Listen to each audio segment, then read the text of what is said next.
Hey everybody, welcome back. Coming to you from Big Creek in Norfolk County. Spent a couple hours today just paddling up the river and up against the current. And yeah, now we get to play Lazy River the whole way back to Long Point. So looking forward to that. While I'm doing that and taking it easy, I just thought I would get on with the next topic, I guess. And yeah, the last one, it was a little heavy. Really important topic though. This time's a little lighter, maybe. We'll see. These things kind of sometimes have a mind of their own. I'm not sure if you guys noticed, but I don't really read from a script. I just kind of say what comes to mind, and yeah, so that's where you get the ums and ahs and all that good stuff. So today I wanted to talk about emotional numbing, and yeah, just kind of the ins and outs and consequences of that. First things first. I'll look at it from the operational standpoint. For every deployment that I've been on,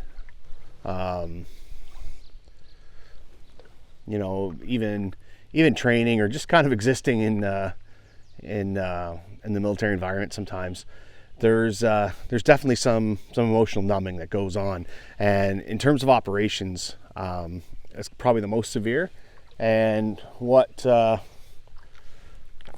say is, going to a place like Bosnia and Afghanistan, Ethiopia, Eritrea, I definitely noticed that I did not experience that full range of emotions. And I think really, when you look at it, most of the time, you're either kind of angry, excited, kind of over the top happy, or numb. Or there's kind of no in between. It's either ready to go, or over the top, living life, and then and it's like nothing in between. And I know for me that was a coping mechanism to deal with stress and separation and all those things. The subconscious puts up that wall, and it does that to protect you, because you're dealing with stressors every day that are potentially life-threatening. And so yeah, your subconscious mind does that, and it does that to protect you, and it works really well. I can look back on experiences that were really intense, really dangerous. And I remember, and I talked about intensity, and I talked about being in that flow state. And that's kind of that's that thing. That's where that happens. There's an emotional blocking there. It's also because you're dealing with being away from home and missing the ones you love, and that's going to take an emotional toll on you too. So your subconscious mind just kind of blocks that out, and it's what, for me anyway, allowed me to function as a soldier. And so the problem is when that emotional numbing doesn't turn off, where you're numb to that range of emotions. And that has certainly been the case in my life. And I guess first I'll talk about fear. I'm not going to sit here and tell you I was never afraid, because that's simply not true. That's I think the only people who wouldn't feel fear in a lot of the places where me and people like me have been, you'd have to be a complete psychopath. What I will say is I didn't experience fear.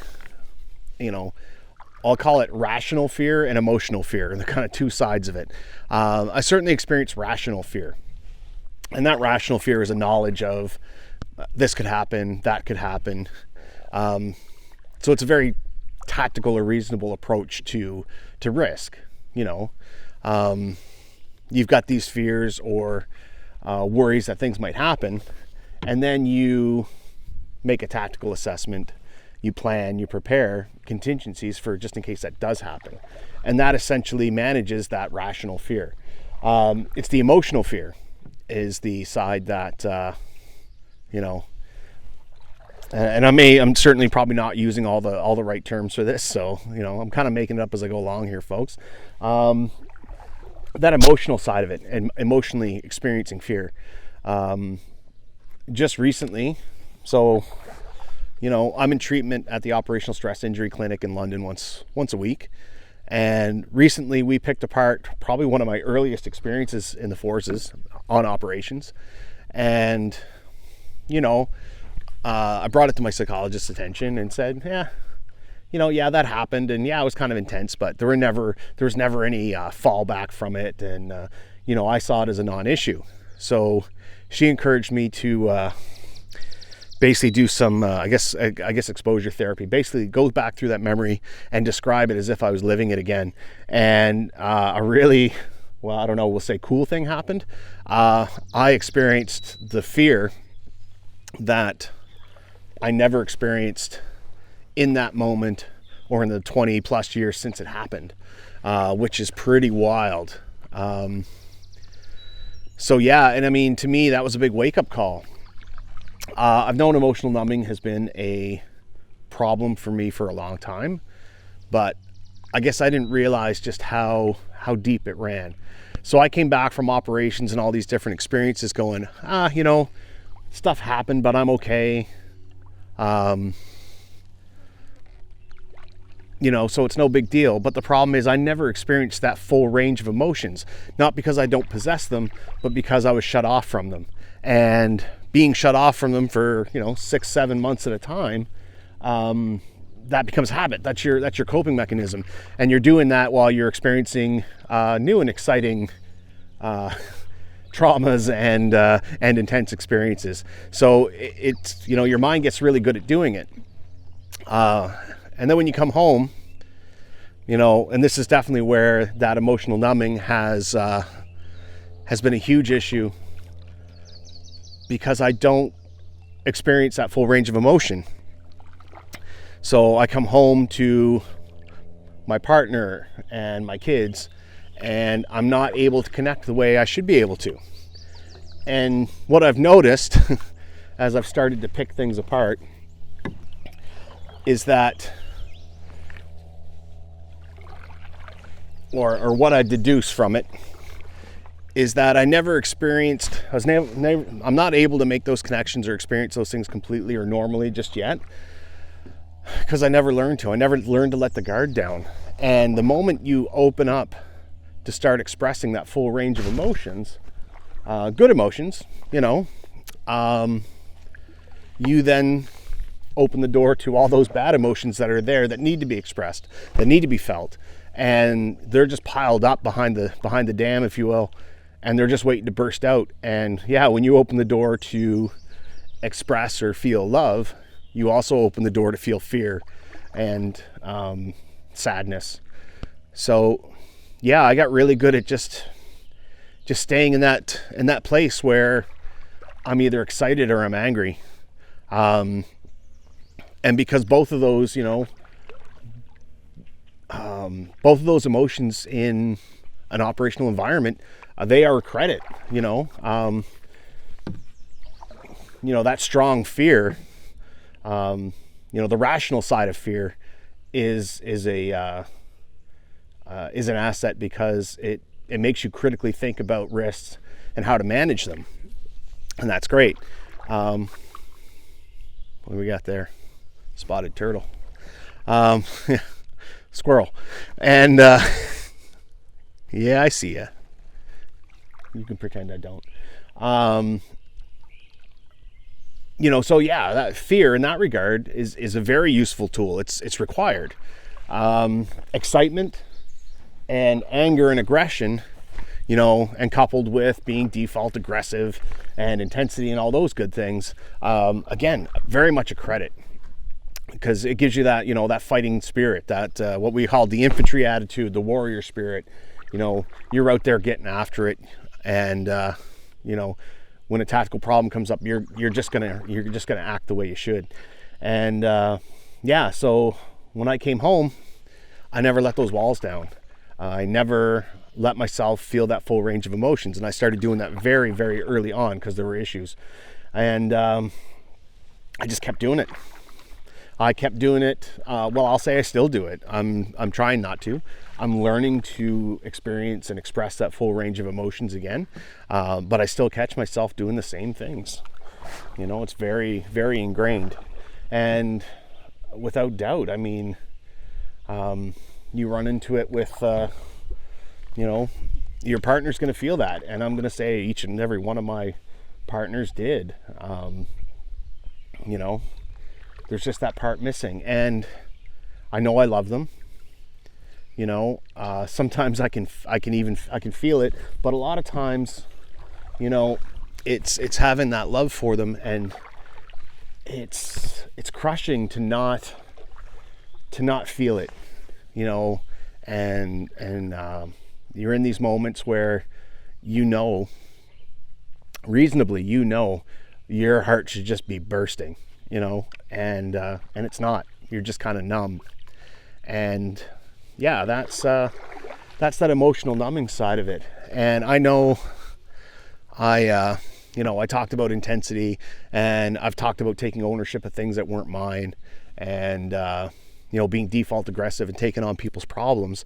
And that's kind of there's another part of that emotional numbing in there, because there's the recognition on my part, whether I expressed it or not. I knew that I wasn't experiencing that full range of emotion. So how do you show people you love them when you can't emote properly? And for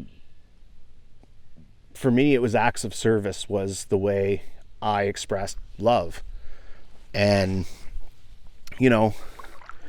so your partner's got a problem, whatever it is, even early on in relationships, and I would take ownership of it, and I would do everything I can to solve that problem. And, and it kind of turned into that white knight syndrome, just always being the guy to solve things. And, in my mind, I'm showing my love and affection through acts of service, through trying to solve all these problems. And my partner, essentially, from what I can deduce, is feeling emotionally neglected and not loved the way they feel they should. So there's that side of it. They feel like they're given all kinds of love and they're not getting it back. I'm sitting there feeling frustrated because I can't express or access or feel those emotions the way I want to.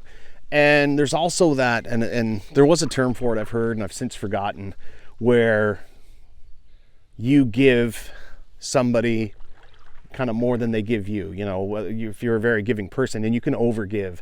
So I'm pretty sure that, they're giving all this love and the resentment's building because they're not getting it back.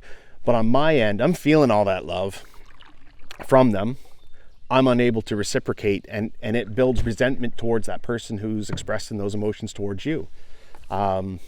Same as I'm sure gifts and acts of service from me were over the top, and they were more than my partners could reciprocate, and there was no doubt some resentment that built on their end, because essentially it's this idea of, that's a debt you can't repay. You're not able to, for whatever reason, whether it's material or time or emotions.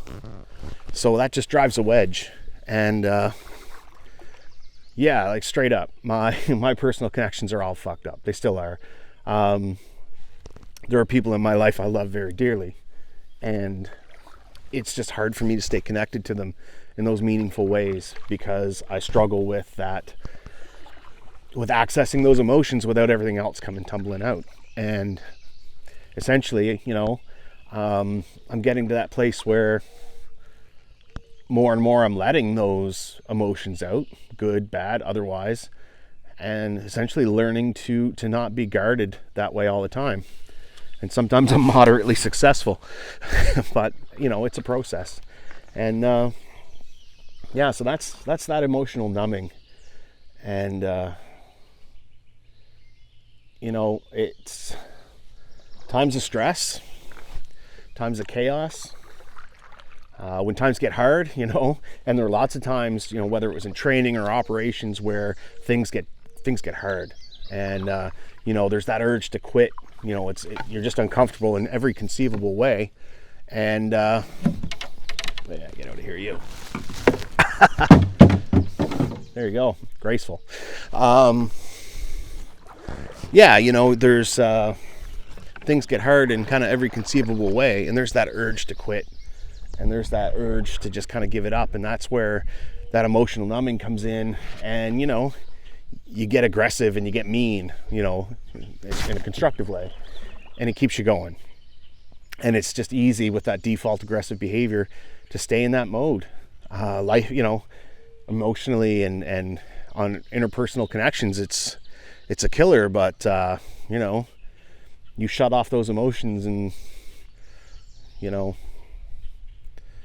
it keeps life simple in some ways, but the cost is astronomically high, way too high. So that's it for this week. And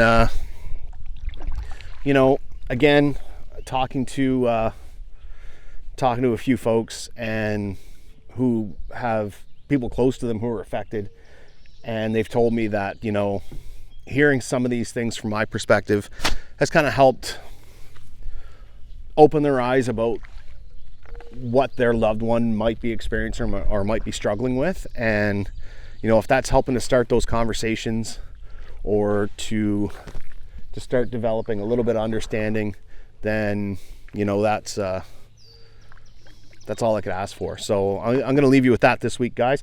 So a couple of things before I let you go, though. Ride dates: 5th of August, leaving Quebec City, coming back on the 15th of August, and headed around the St. Lawrence Seaway. Check out the link below. So get in there and register. Come on out and say hello. Come out for the 11-day ride. Come out for 1-day ride, or just come out to connect. If you've got a story to share, come share your story, because people need to hear it from you. And the call to action I put out last week: if you know a veteran or first responder who has taken their own life, and particularly if there's somebody in those communities or areas or regions that we're driving through, get in touch. We'd like to share their story. We would like to honor them and dedicate a day of the ride to them. So again, email address is down in the description, the website, comment on the video, direct message, whatever. Get in touch, and we'll see if we can't start sorting that out and start sharing those stories, so that hopefully one day we don't have any more of them. So yeah, guys, I'll leave you with that. Have a good week. Take care of yourselves, take care of each other, check on your buddies, and we'll see you next week.